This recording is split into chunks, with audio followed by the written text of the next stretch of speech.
Welcome back. In this video, we're going to talk about how to create the annotations for the sources you found for your annotated bibliography. And to do that, I've got a couple tools to help, right? I've got a Prezi, which you can click through independently if you like, or I'm going to be walking you through it right now.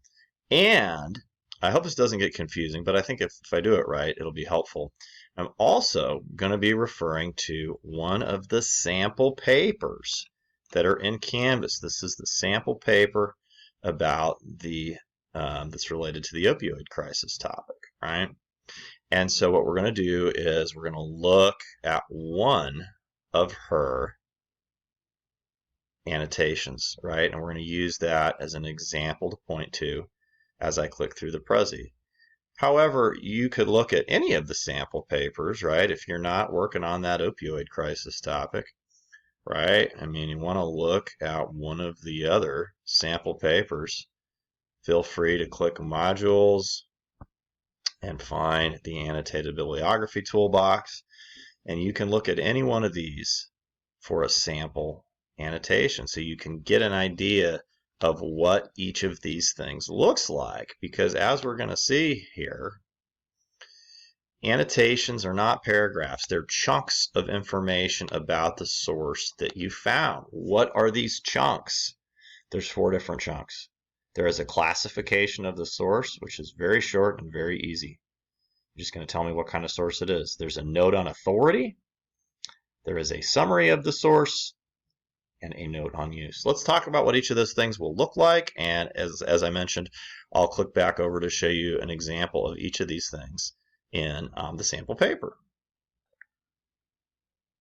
Okay, so as you can see, I don't usually use themes for Prezis, but I chose the Lego building block one for this one because I really do think that with this assignment, the challenge is the time it takes to find and read the sources. Developing the annotations is relatively straightforward as long as you have read and understand the source material.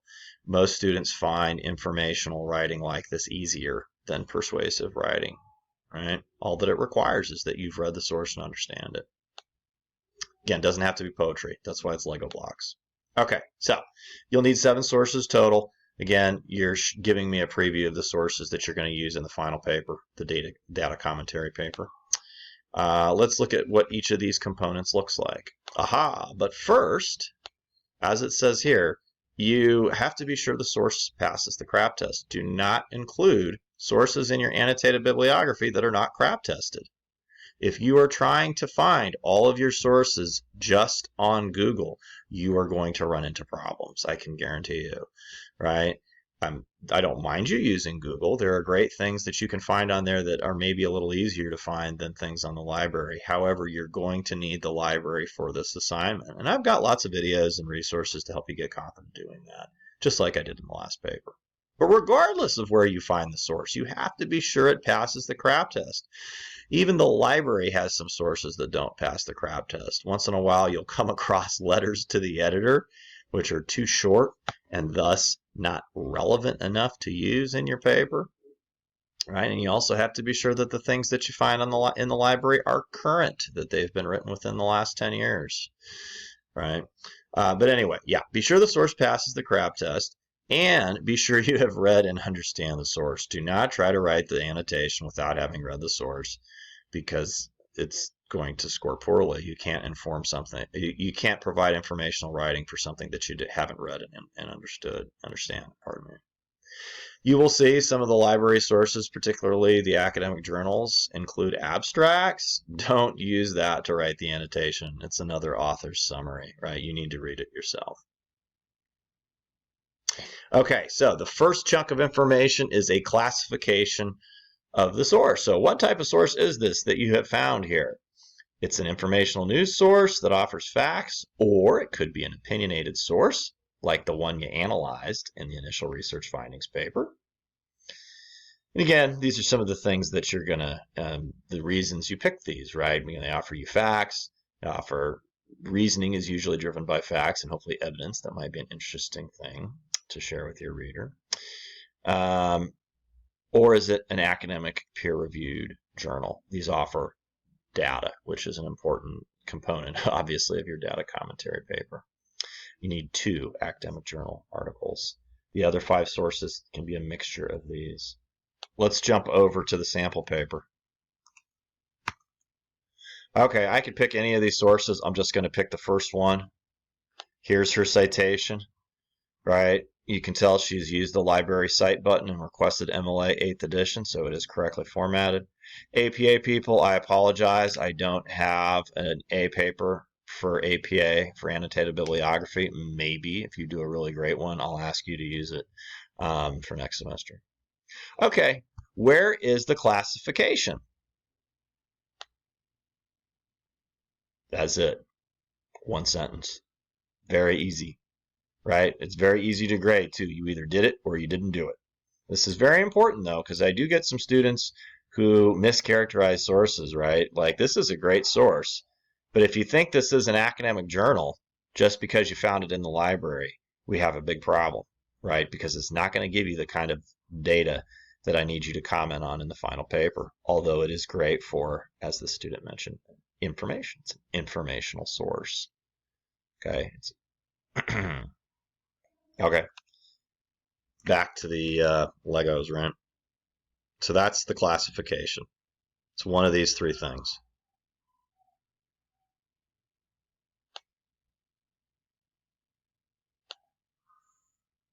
Note on authority. Explain in a few sentences what makes the source an authority on the topic. Okay, you had some practice with this already.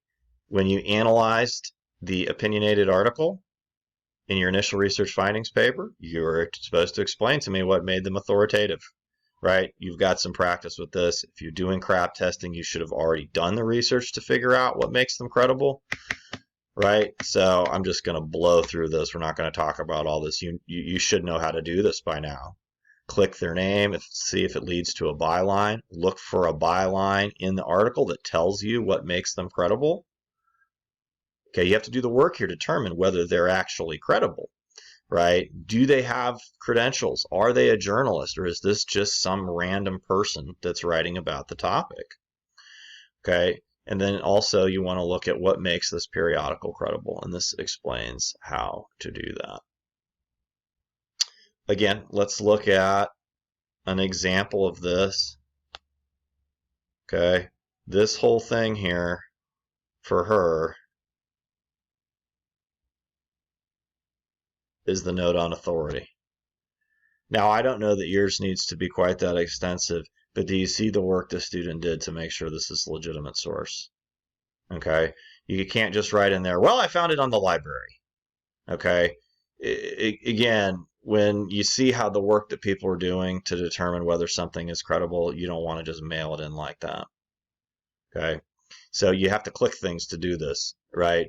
So again, there's probably a byline on the author, and then she did some work. She went to Gray House Publishing's About page, and she realized, oh, okay, yeah, this is not some kind of vanity press that somebody's running out of their basement. This is a legitimate publishing house, right? So that's the note on authority. You know, and again, we could look at this for any of these. Here's another one. Here's another note on authority, right? Anyhow, but let's stay focused, Sanger. Apologies for that. We're staying focused on her first source here. Okay, so what's next?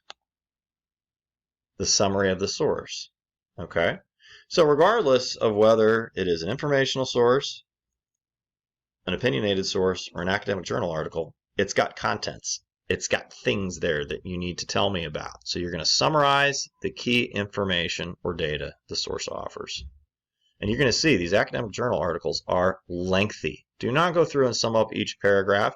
Explain to me what was the research they did, what were they trying to figure out, what are some interesting things that they found. Characterize the research for me and explain some of the data that they found and why it matters. For opinionated sources, this is kind of similar to what you did in the initial research findings paper. You have to sort of explain the argument to some degree. Right. Again, if you've read it, it's not that difficult. Let me know where they stand and explain why they stand where they do.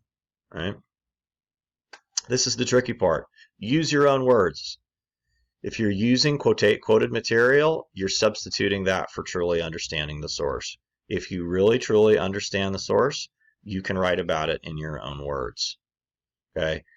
This is challenging. You will have to read the source more than once to do this, but you will find that if you read the source more than once, you will be able to explain it in your own words, and you will see by the end of this assignment, you will understand these sources quite well, and this will lead to you doing well in the final paper.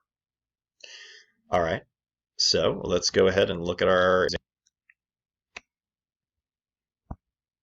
Okay. I don't want you to get lost, right? So, I'm going to add some comments, right?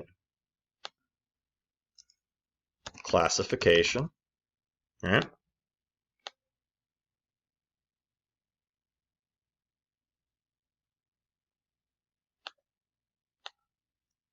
Note on authority.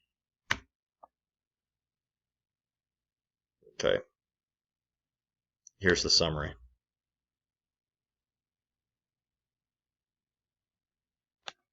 Again, I don't know that yours needs to be this long, right?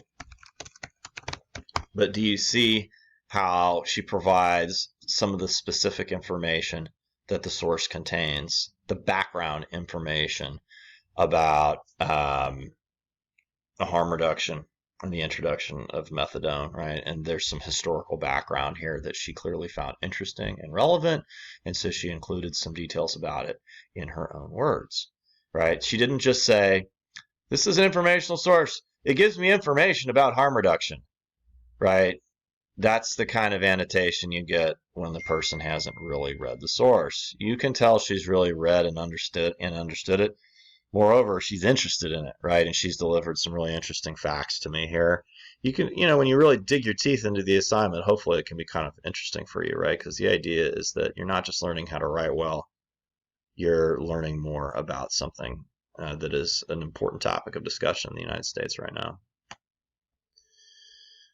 Okay, so this is an informational source. Let's look for one of her opinionated ones so you can see what that looks like.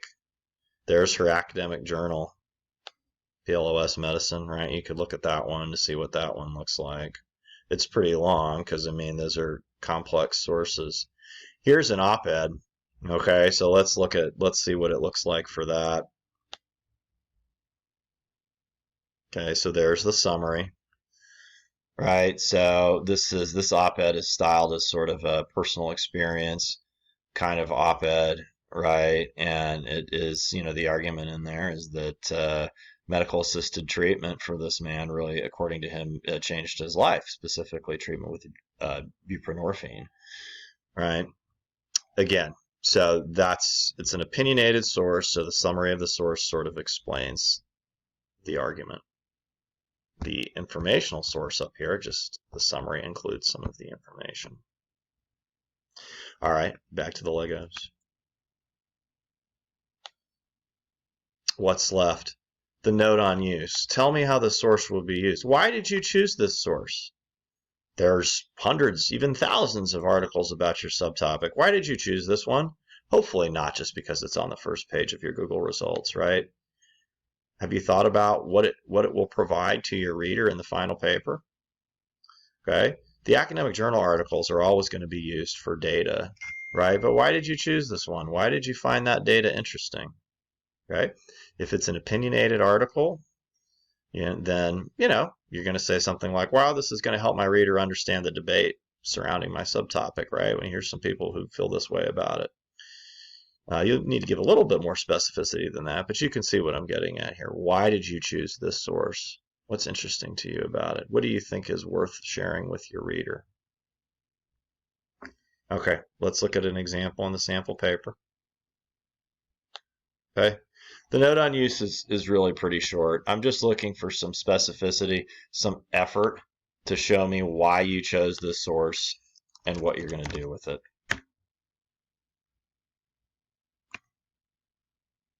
Okay, so as you can see, there's no fluff here. Every single sentence in here does something. It's the citation. I want to label that too, although I think you know what that is by now. Followed by the annotation. The annotation consists of the classification, the note on authority, the summary of the source, and the note on use. Again, you need to be sure the formatting is correctly handled here. As you can see, the citation has a hanging indent, and then she tabbed over the annotation, right? We don't want the annotation to look like that because it's not a paragraph. It's an annotation. It's nice because once you tab over the second line, it moves the entire thing. You see how neatly that lines up? That's exactly what you want yours to look like. No extra spaces. None's needed because the hanging indent makes it really clear. Oh, look, hello, here's a new source, and here's the annotation.